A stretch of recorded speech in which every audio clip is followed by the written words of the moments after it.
Sveiciens šajā rudenīgajā sestdienā.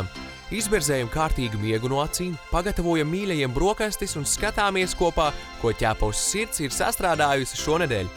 Šodien raidījumā Ķepavas sirds skatieties, kā dziedātājs Aijas Kukulis Runcis paciešas saimnietes muzicēšanu, cik peļu jaunajās mājās jau noķēris neredzīgais kaķēns Lasis, kāpēc ir kaitīgi suni turēt pie ķēdes, kā kaķis palīdz žurnālistam Jānim Gestēm sagatavoties raidījumam. Rudens ir miegainākais gada laiks, kad ne tikai cilvēki paliek lēnāki un mierīgāki, bet arī daba dodas ziemas snaudā. Lācenes, Mārīte un Laima, kā arī līgatnes zēni, Puika un Miks, kā jau visi lāči uzkrāj taukus, lai varētu izturēt garo ziemu. Šobrīd lāčiem tātad ir pieaugusi masa, viņiem ir biezi kažoki, viņi ik pa brītiņam paro kādu alu, migās taisa migas un paliek daudz kūtrāki un mierīgāki. Viņi tādi neizgulējušies izskatās visu laiku. Tātad visi Latvijas lāči tagad es ceru, kad jau ir pēduši gana labi un var mierīgā garā posties uz ziemas snaudu. Meitenē miedziņš jau nāk, un viņas, kad pēc puiša braukšanas, viņas ies katra savā istabā un dosies, kad tiek ziemas snaudā. Līgatnes lāču Puika ar Miku dosies uz savām jaunajām mājām Līgatnē, un cerēsim, kad arī tur viņiem būs daudz iespēju un laika sapņot saldus sapņus visu ziemu. Gaisa temperatūra ir svarīgs aspekts labam lāču miegam. Un viņiem tad sākās ziemas snauda, līdz ko gaisa temperatūra sasniedz -5, -10 grādi, tāda ikdienas temperatūra. Ja decembrī gaisa temperatūra būs +15, lācis negulēs. Viņš staigās apkārt, mēģinās atrast ēdienu, viņš būs sapīcis, dusmīgs, uzvilkts un agresīvs, bet viņš vienkārši nevarēs pagulēt. Gaidot ziemu, ik viens, kurš vēlas palīdzēt ķepāņiem ar vitamīniem bagātu uzturu, ir aicināts atvest ābolus vietās, kur dzīvo lāči. Jauno lāču māju Līgatnē sola pabeigt pēc mēneša, kad arī plānota lāču puiku pārvietošana. Tas arī būs pēdējais brīdis, kad lāčiem jāliekas uz ziemas miegu, lai mostos martā. Ņiprais kucēns Rembo ir tikai 4 mēnešus vecs. Viņš nemirkli nezaudē dzīvesprieku un vienmēr ir kārs uz rotaļām. Kā jau kucēns, viņš vēl mācās izzināt plašo pasauli, tāpēc meklē kādu, kurš būs atbildīgs par viņu un nedaudz pamācīs.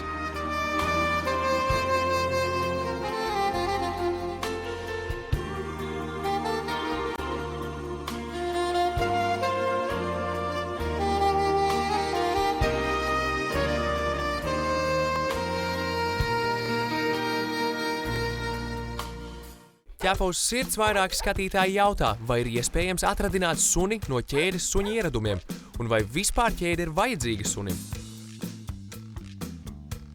Mans suns skrien prom, manējais lec pāri sētai. Tie ir tikai daži no iemesliem, kādēļ cilvēks savu labāko draugu pieliek pie ķēdes, nemeklējot citu risinājumu.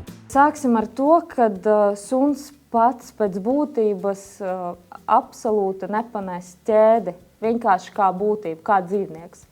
Suņi tātad mums ir sociāli dzīvnieki, numur 1, ja? Ka viņam ir vajadzīgs saimnieks, viņam ir vajadzīgs bars, viņam ir vajadzīga sabiedrība.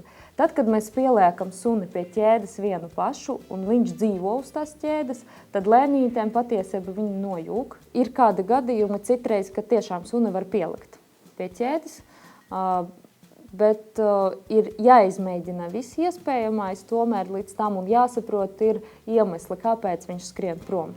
Ķēdes suņiem veidojas dažādas psiholoģiskas problēmas, no kurām dažreiz nav iespējams atradināt. Problēmas biežākas ir agresija, jo agresija, kā zināms, rodās no bailēm, un suns, kas dzīvo pie ķēdes, viņš baidās no apkārtējas vides. Otrs dažādas psiholoģiskās problēmas, kā mēs redzējām, ja, tad suns staigā pa riņķi. Suns var ķert asti vai graust kaut ko, vai ķermeņu daļas, tas ir no garlaicības. Ar izbijušiem ķēdes suņiem visbiežāk sastopas tieši patvērsmu darbinieki. Protams, vizuāli to atšķirt uzreiz nevar, bet iepazīstoties ar dažām kaut vai kustībām, izpausmēm, reakcijām pret cilvēku var pateikt momentāli. Pirmām kārtām tas nav dzīvnieks nav socializēts tādā izpratnē, kā mēs dzīvojot kopā roku rokā ar dzīvnieku. Darbs ar izbijušu ķēdes suni ir milzīgs, bet tā vērts, jo tā ir iespēja atdot dzīvniekam dzīvi, kuru pie ķēdes esot viņš nav redzējis. Vai pieņemsim, viņam ir ērts, komforts, voljers, kas būs labāks par ķēdi jebkurā gadījumā. Un suns uztver viņu kā savu vietu, un viņš var tur ieiet, viņam ir būda, tur bļoda, viņam ir jumtiņš nolikts, kad viņš tur ir drošībā. Risinājums jau vienmēr tomēr būs labāks nekā ķēde. Ķēde ir, sunim ir pagrūti saprast šo te piesiešanas momentu. Bet suns var spēj saprast un domāt visas mūžas garumā, un es domāju, ka piedāvājot viņam kaut vai regulārākas pastaigas, iemācīt viņu pakāpeniski pieradināt un ievest iekšā mājās. Suns ir saprātīgs un gudrs dzīvnieks, tāpēc veicinot viņa interesi iesaistīties savā dzīvē, piemēram, ievadot mājās vai vadot garās pastaigās, jūs varat atradināt viņu no ķēdes ieradumiem. TV raidījuma de facto vadītājs Jānis Geste domā, ka viņa kaķenei ir daudzas žurnālistam raksturīgas īpašības. Tiek gatavots jaunākais de facto izlaidums, un Jāņa atbildībā ir tas, ko svētdienas vakarā uzzinās un ieraudzīs skatītājs. Līdzi uz darbu viņam arī atnākusi mīlule Frīda, kura palīdz savam saimniekam tik galā ar stresu un arī ārstēs, ja tas būs nepieciešams. Kaut kādā mērā man liekas, ka tā ir tā viņa loma, ko viņš arī varbūt man kaut kādā mērā palīdz un tajā darba procesā iesaistās. Ir sevišķi tad, ja tu savu stāstu var izstāstīt de facto stāstu svētdienā, tu ar viņu dzīvo visu nedēļu. Tu aizēji mājās, tu, protams, par viņu domā, tu vēl kaut ko lasi, tu meklē informāciju, tu zvanies. Un tad ļoti forši ir vienkārši, ka tev brīdī, kad tu sēdi pie galda, atnāk viens tāds pelēks kunkulis, ielikts klēpī, sāk murāt un vismaz uz mirkli liek tev kaut kā varbūt pat nedaudz atslēgties no tā stāstu. Ja tev aizkrīt balss un kakls sāp un tu nevari parunāt, tu kļūst vienkārši darba nespējīgs cilvēks. Tad arī šādās situācijās viņa ir tā, kas ļoti bieži tu aizēji mājās, dzer karstu teju ar medu, tur mēģina kaut kā ārstēties. Tad viņa ir tā, kas pēc tam atnāk, tev noliek to savu galvu uz kakla un silda un iet projām. Tās attiecības ir tādas, kuras pat nevar ļoti izstāstīt, bet viņi ir klāt tajos brīžos, kad tu zini, ka tev viņu vajadzēs. Jānis ir puisis no laukiem, bet bērnībā viņš neesot tāds jūties, jo viņam nebija neviena mājdzīvnieka. Man bija tāds sajūta, ka es esmu tāds it kā laucinīgs, bet tajā pat laikā pilsētnieks bez neviena mājdzīvnieka. Laikam tas arī ir viens no tiem argumentiem, kāpēc man šobrīd ir kaķis. Jā, šis pats. Frīda, kura ilgu laiku kļūdas pēc tika saukta par Fidelu, ir ar ļoti pastāvīgu raksturu un māca Jānim disciplīnu. Laiku pa laikam ir ceļš ar šādu darbu režīmu patīk cilvēkam apaugt nelielā bardakā, un tad viņi laiku pa laikam mēdz dot dažādus netiešus mājienus, ka būtu tā kā laiks to māju sakārtot. Ja jūs zinat Multeni Saimons skatu, tad pirmais, ko atnākot mājās, vienalga, cikos es atnākšu no darba, dažkārt piekdienās tas ir 11 vai 12 jau naktī. Pirmais būs tāds mau, mau, un tas ir signāls par to, ka viņš grib ēst. Ar šo multeni Jānis saista savu un Frīdas kopā dzīvošanu. Saimons mazgā logus un kaķis mēģina palīdzēt viņam to nomazgāt, protams, ar netīrām ķepām. Man ir bijusi tieši tāda pati situācija, ka tu vienkārši stāvi, pulē to logu un te pēkšņi atnāk viens un izdomā, ka jāmēģina tā salveti noķert un ķepa pa visu logu un mazgā atkal. Kad viņi bija pavisam mazi, bija vēlme nedaudz paspēlēties, jā, un tad tāds mazs kaķēns, bet ar ļoti asiem nagiem izdomā no ledus skapja uzlikt man uz muguras, kur ir vienkārši plika. Tad viņi šādā veidā, un tiešām to varēja arī redzēt, ir šādas vienkārši ķepa pēdas no augšas līdz pat lejai. Kā jau žurnālists Jānis aktīvi darbojas sociālajos portālos un Twitterī viņš sako līdzi Garfielda drauga Odija Twitter kontam. Jānis domā šādu profilu izveidot arī Frīdai. Tā varētu uzrunāt brāļa kaķi Rižiku, ar ko Frīda kopā pavada vasaras. Man liekas, ja viņai būtu šis pirmais tvīts vai pirmais ieraksts Facebook sienā, Viņš laikam skanētu Līši, kur tu esi atsaucies. Bet kāda tad būtu Frīdas cilvēciskā seja? Jo tam manam kaķim, viņam tiešām tas raksturs ir tāds, ka viņš ir tik ļoti neatkarīgs, ka laikam, viņš būs žurnālists, tur nav fakti, nav šaubu tiešām. Es esmu Jānis Geste, tā ir Frīda, un jūs skatāties raidījumu Ķepa uz sirds.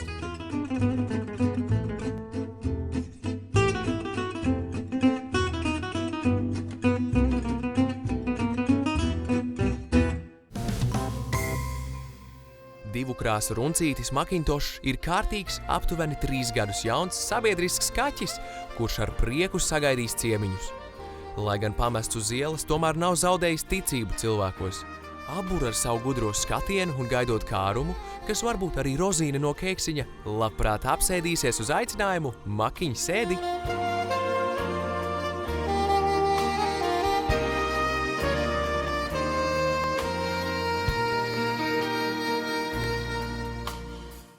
Raidījumu turpinājumā skatieties, kā dziedātājas Aijas Kukules kaķis pacieš saimnieces muzicēšanu.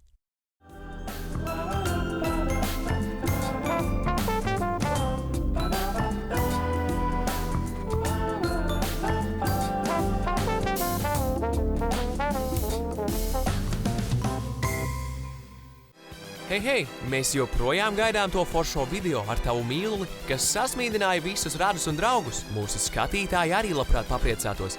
Parādi visiem, cik smieklīgs vai neparasts var izskatīties tavs suns, kaķis vai cits mājdzīvnieks. Ķepa uz sirds aicina jūs noteikti nofilmēt savu mīluļa jautrības un sūtīt video mums uz e-pastu info@ķepauzsirds.lv. Padari savu mīluli slavenu visā Latvijā un iegūsti vērtīgo balvu video kameru.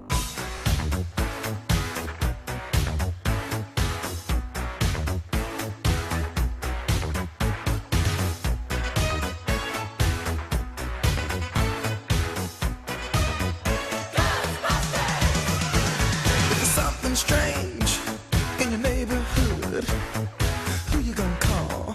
Ghostbusters! If there's something weird and it don't look good, who you gonna call? Ghostbusters!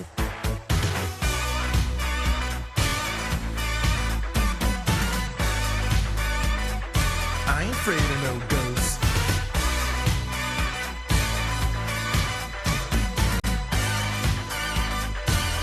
Afraid of no ghosts.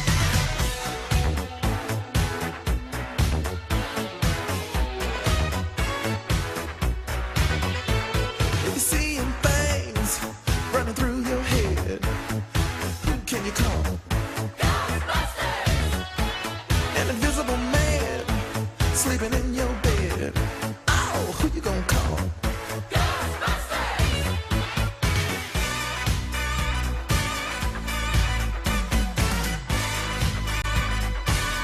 Afraid of no ghosts.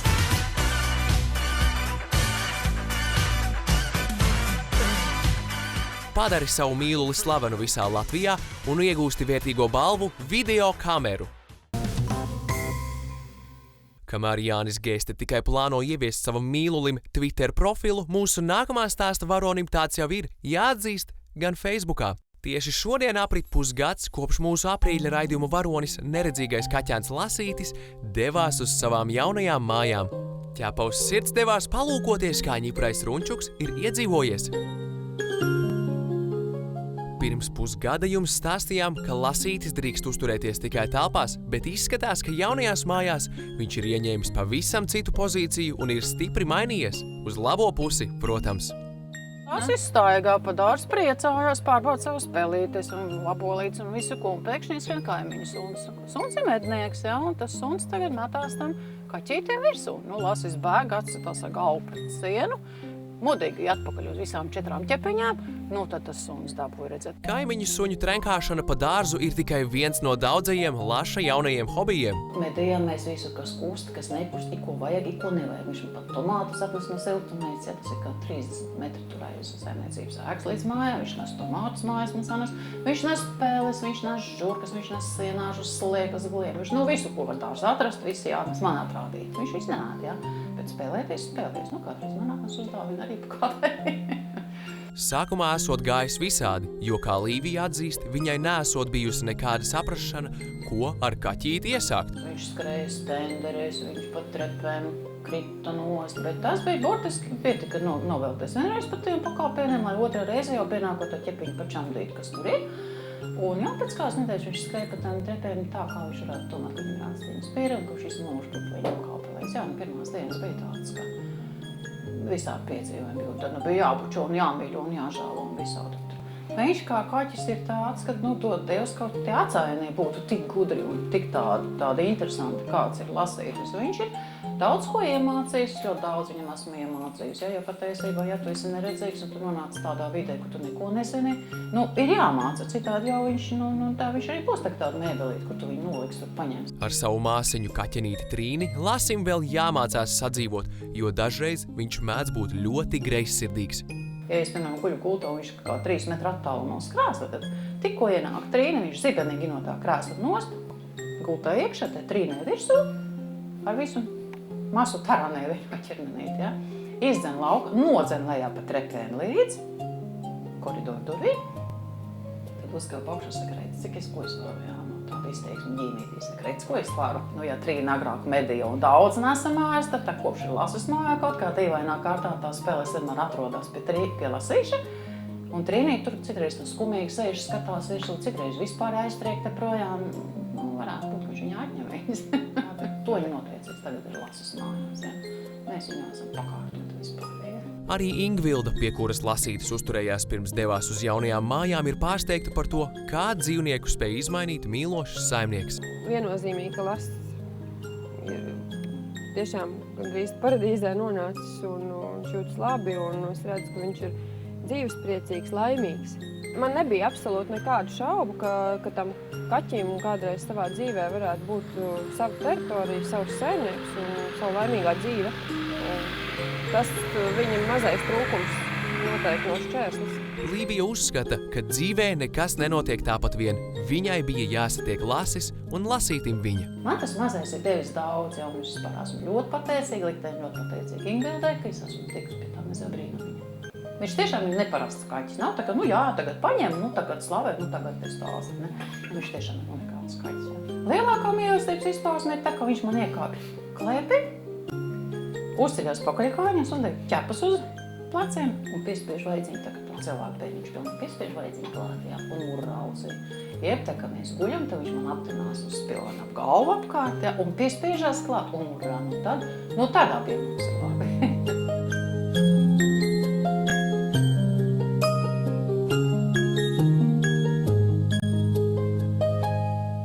Izdzirdot dziesmas Dāvāja Māriņa melodiju, vienmēr nāk prātā šīs dziesmas dvēsele, jeb balss Aija Kukule. Aija gan šobrīd visu savu radošo enerģiju un mīlestību dāvā bērniem kora studijā Omnes, meitai Ancei un, protams, runcim Migacim. Aijas mājās valda noteikts režīms, kuru sev par izdevīgu sastādījis Migacis.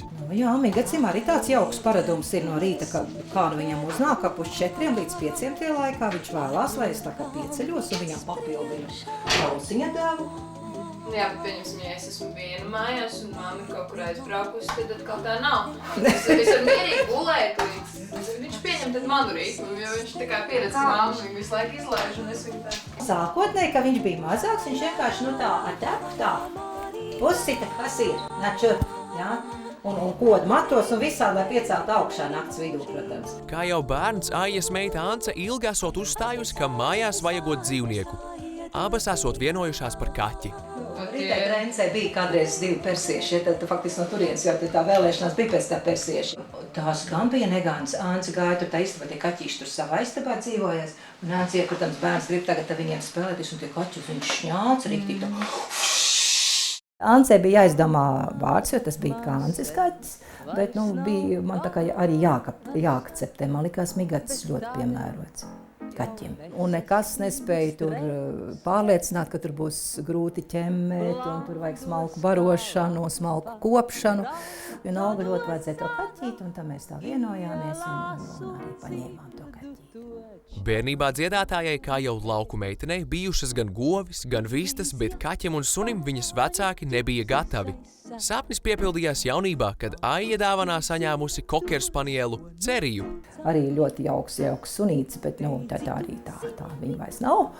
No dzīvniecīm man vienmēr ļoti patikuši tas, bet tas dzīvesveids ir tāds, ka, tomēr ir jādomā, ja dzīvnieciņš, kas tad būs tajos brīžos, kā es nebūšu mājās, ja neviens nebūs mājās, kas tad viņu pieskatīs un kas viņu apkops. Ļoti vienkārši. Suns ir vienkārši draugs, viņš dievina tevi. Es atceros, kā Cerijs no rītiem, ja man nāca miegs, viņš uzlika to purniņu tā uz gultas un skatījās uz mani. Viņš nesmēlst, viņam ļoti gribējās ārā, bet viņš pat nesmēlstēja. Bet Migats gan tā nekad neļautu. Migats ir valdnieks, viņš dara tā, kā viņš grib un tā, kā viņam patīk, jūs jau ļoti labi redzat. Migacis nav muzikāls, bet, kad Aija nav mājās, tad abi ar Anci klausoties Aijas vecās dziesmas, un tas radot sajūtu, ka viņa ir blakus. Vai patiešām neredzēsim Aiju Kukuli atgriežamies? Nē, es kaut kā neilgojos. Man ir ļoti tiešām aktīva dzīve ar maniem Omnes bērniem, īpaši ar bērnu kori Omnes. Mēs katru gadu cenšamies arī kaut kur aizbraukt, kādu festivālu, kādu konkursu. Tāpat mums ir pietiekami daudz koncerti, un es tiešām nejūtu sevī tādu nepieciešamību mēģināt būt tāda, kāda es biju toreiz. Ar studiju Omnes Aija Kukuli lepojas no sirds, jo tas ir viņas sirds darbs, un tieši tur viņa radusi savas dzīves piepildījumu. Mēs esam mūzikas studija Omnes, un jūs skatāties raidījumu ķepā uz sirds.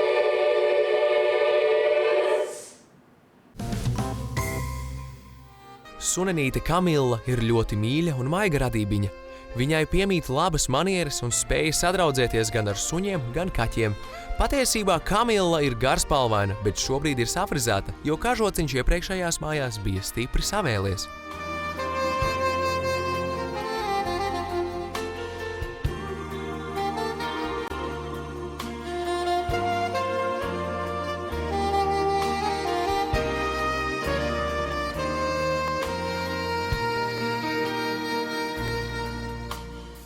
Pat ja mājās jau ir kāds suns vai kaķis, dažiem cilvēkiem tas nav traucēklis, lai mājās uzņemtu vēl kādu nelaimē nonākušo. Ja ir iespēja izdarīt ko labu, sniedzot jaunas mājas, tad jāvēršas pie tiem, kuri lūdz pēc palīdzības. Brasla ir jauna suņu meitene, no kuras saimnieki vienkārši atteicās, bet tagad viņai tiek sniegta otra iespēja doties uz jaunām mājām. Viņš liekas dikti bēdīgs un dikti uzticīgs. Tāds, un mierīgs, jo mēs, kad tur staigājām, tad pārējie suņi leca pie būdām, tur klāt, nevar pie režģiem. Gribēja tur sev uzmanību pievērst. Viņa tāda mierīga apsēdās un skatījās uz mums.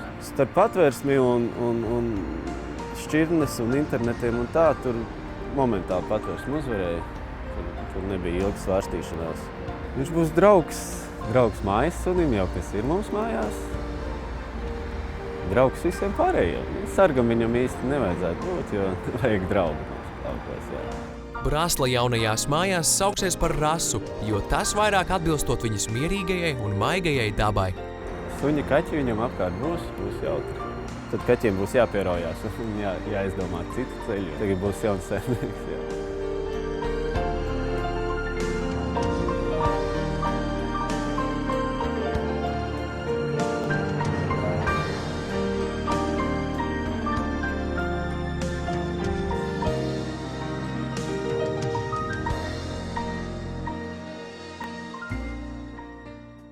Nu tā, raidījums jau galā. Ceram, ka jūs negatavojaties ziemas miegam, tāpēc gaidam jūs pie televizora ekrāniem jau nākamā sestdien. Tiekamies! Atā! Nākamajā raidījumā skatieties, kāpēc aktrises Ināras Slutskas suns tā arī nevarēja uzkāpt uz teātra skatuves. Jā.